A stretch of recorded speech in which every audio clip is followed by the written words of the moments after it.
ខ្ញុំគិតថាបើខ្ញុំនៅតែមានសហជីពគឺជួយបានកម្មករទេអត់បានជួយទាំងអស់ទេចឹងទេសម្រាប់ចូលរួមជាមួយនឹងគណៈបកនយោបាយទៅព្រោះអង្គការសង្គមស៊ីវិលគេធ្លាប់មើលតែលក្ខខណ្ឌការងារទេបើលក្ខខណ្ឌការងារមិនល្អគេប្រាប់រដ្ឋាភិបាលថាកន្លែងហ្នឹងអត់ល្អទេកែដល់តែយើងមិនមែនជាគណៈបកនយោបាយផងប្រាប់អំពីលក្ខខណ្ឌការងារប្រាប់អំពីសិទ្ធិប្រាប់អំពីសេរីភាពគេបាញ់ដែរគេចាប់ដាក់គុកដែរ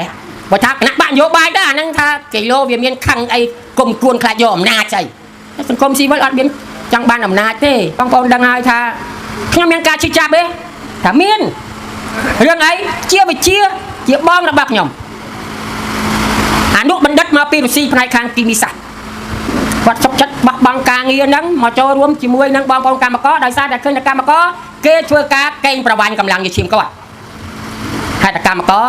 គេគិតថាគាត់នឹងអត់ចេះដឹងអីទេអញ្ចឹងគេកេងប្រវ័ញ្ចទាំងលក្ខខណ្ឌការងារបើជាវិជាគាត់គេបាញ់ស្លាប់មកដល់ឥឡូវ20ឆ្នាំជាងអត់ទាន់រកឃាតករឃើញទេអានេះគាត់រំលឹកតិចទេខ្ញុំមិនចាំយកថាយកប្រវត្តិបងអីយកមកធ្វើនយោបាយអត់ទេកាលណាធ្វើគណៈបកនយោបាយគឺត្រូវការប្រកួតប្រជែងតាមរយៈបោះឆ្នោតតាមរយៈបោះឆ្នោតគឺប្រកួតប្រជែងឈ្មោះទៅការដឹកនាំប្រទេសដឹកនាំប្រទេសគឺគេផ្លាស់ប្ដូរគោលនយោបាយធ្លាប់រំលោភសិទ្ធិដល់ទៅពេលគណៈបកកម្លាំងជាតិដឹកនាំប្រទេសអានឹងជូនសេរីភាពទៅបងប្អូនវិញមើល Facebook មកសបាយ comment មកសបាយរិះគន់ក្នុងប្រព័ន្ធ Facebook មកសបាយសេរីភាពរបស់បងប្អូនមកសបាយកន្លែងណាបងប្អូនអត់សបាយចិត្តគណៈបករបស់ខ្ញុំដែលដឹកនាំឬក៏កាត់អំណាចទៅជួយបងប្អូនតន់ចិត្ត